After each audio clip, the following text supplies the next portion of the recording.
வெற்றியைப் போலவே ஒரு தோல்வியும் நல்லதடி.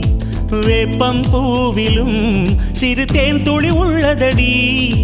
குற்றம் சொல்லாமல் ஒரு சுற்றம் இல்லையடி.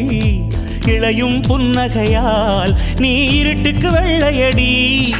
தவறுகள் பண்ணி பண்ணி திருந்திய பிறகுதான் நாகரிகம் பிறந்ததடி.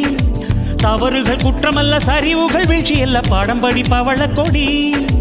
உள்ளம் என்பது கவலைகள் நிரப்பும் குப்பை தொட்டி இல்லை.